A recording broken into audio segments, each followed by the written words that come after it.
ఇక్కడ వచ్చిన వారందరికీ ప్రభునామంలో వందనాలు. నేను చెప్పబోయే సాక్షి ఏంటంటే, హనాలమ్మ పాట పాడింది కదా, కృపా సత్య సంపూర్ణుడా సర్వలోకానికి చక్రవర్తివి నీవే నాయసే. అప్పుడు ఆయన ఎర్ర సముద్రాన్ని 2 పాయలుగా చీల్చినాడు కదా. అక్కడ వచ్చేసి యెహెజ్కేలు 37లో 26, 27, 28 వాగ్దానం చూపించినాడు ఇక యేసు మహారాజు పట్టణంలో. 27 27 37 యెహెజ్కేలు 37లో 26, 27, 28. నేను వారితో సమాధానార్థమైన నిబంధన చేసేదను, అది నాకును వారికి నిత్య నిబంధనగా ఉండును. నేను వారిని స్థిరపరిచేదను, వారిని విస్తరింపజేసి వారి మధ్య నా పరిశుద్ధ స్థలమును నిత్యము ఉంచెదను. నా మందిరము వారికి పైగా ఉండును, నేను వారి దేవుడినై ఉండును, వారు నా జనులై ఉండురు. మరియు వారి మధ్య నా పరిశుద్ధ స్థలము నిత్యము ఉండుటను బట్టి యెహోవానైనా నేను ఇశ్రాయేలీయులను పరిశుద్ధపరచు వాడనని అన్యజనులు తెలుసుకొందురు. 26, 27, 28 3 వచనాలు చెప్పి ఏం చెప్పినారమ్మా? ఎర్ర సముద్రాన్ని 2 పాయలుగా చీల్చినప్పుడు అక్కడ యేసు మహారాజు పట్టణంలో కూడా అట్లా సముద్రం ఉప్పొంగుతుంది. ఉప్పొంగినప్పుడు అన్యజనులందరూ వచ్చేసి ఆయన పాదాల దగ్గర గోజారుకుంటూ ఉంటే ఈ వాగ్దానాలు చూపిస్తున్నాడు. అక్కడ సంఘంలో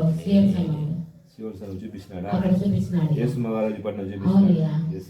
ఎర్ర సముద్రం 2 పాయలుగా చీల్చినప్పుడు మధ్యలో నీళ్ళ పైన మందిరం కట్టి కింద జనాలంతా కొట్టుకొని పోతాంటే ఆ పైన మందిరం వాళ్ళకి కనపడతారు. అప్పుడు యేసయ్య అని వచ్చేసి ఈ 3 వాగ్దానాలు ఇస్తున్నారు.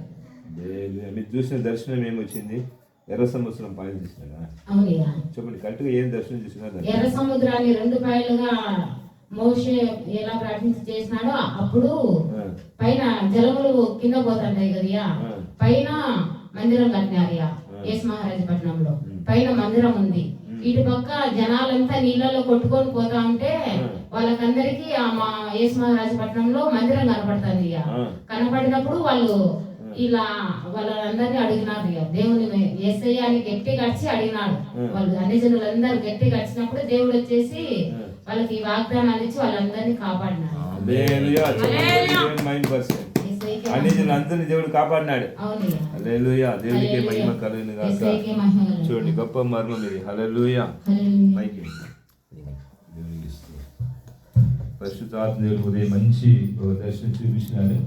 యేసు మహారాజు పట్టణము సింహాసనం వేసి యేసయ్యనే మారుమూల గ్రామమైన పాలు గ్రామంలో ఎవరికి తెలియని స్వల్ప గ్రామంలో దేవుడే దిగి వచ్చి అన్యుల మధ్యలో ఆయన పరిచయని స్థాపించి 6 ఏళ్ళుగా ఈ పరిచయం యేసయ్య జరిగిస్తున్నారు. మన యూట్యూబ్లో చూస్తే అర్థమవుతుంది మీకు. దేవుడే జరిగించే పరిచయలో ఈ ఆదివారం ఆరాధనలో సహోదరికి దేవుడు చూపించిన గొప్ప మర్మం ఇది. అన్ని జనులు అందరినీ కాపాడడానికి వరకు యేసయ్య పాలు గ్రామంలో దిగి వచ్చినాడు. హల్లెలూయా. చెప్పండి కూడా దేవుని మహిమపరుస్తాం.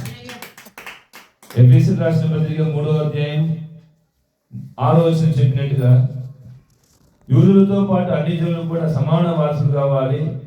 ఏక వారసత్వం, ఏక శరీరం, ఏక వాగ్దానంలో పాలువారు అవ్వాలని చెప్పి రాయబడిన మర్మాన్ని నెరవేర్చడానికి వరకు యేసయ్య దిగి వచ్చి అంత్య దినములో అన్ని జనులు అందరినీ కాపాడడానికి వరకు దేవుని బిడ్డలే లేని యేసయ్యనే వద్దు చెప్పిన గ్రామంలో యేసయ్య సింహాసనం వేసి కూర్చుని అక్కడ ఉన్న ప్రజల్ని ప్రేమిస్తూ ఎంత కొట్టినా ఎంత హింసించినా వారి కొరకు ఆయన బలి అవుతూ అక్కడ గొప్ప మర్మాన్ని విడుదల చేస్తున్నాడు. హల్లెలూయా.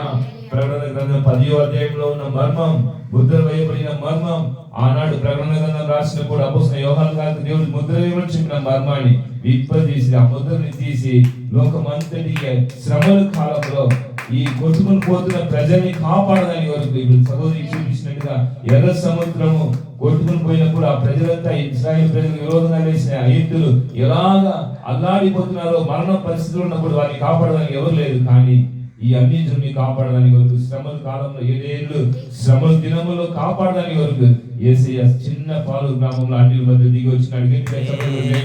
హల్లెలూయా. ఆయన మందిరం అందరికి కనిపించబోతుంది. హల్లెలూయా. ఆ దర్శనం ఇప్పుడు చూపించినారు సహోదరి. ఆయన చూపించిన దర్శనం ఏమిటి? అన్య జనులు అంతా 7 ఏళ్ళు శ్రమల కాలంలో కొట్టుకుని బాధపడుతూ ఏం చేయాలని అర్థం కాని పరిస్థితిలో ఈ మందిరం అందరికి కనిపించబోతుంది. అది సియోను పర్వతంలో ఉన్న యేసు మహారాజు పట్టణంలో ఉన్న సియోను సంఘమే యేసయ్యను దిగి వచ్చిన పరిస్థితి కనుక ఈ గొప్ప మర్మం ప్రకటన గ్రంథంలో రాయబడిన నెరవేరుట, లేఖనం నెరవేరుట, గొప్ప మర్మం అన్యుల మధ్యలో దేవుడు దిగి వచ్చిన గట్టిగా చెప్పలు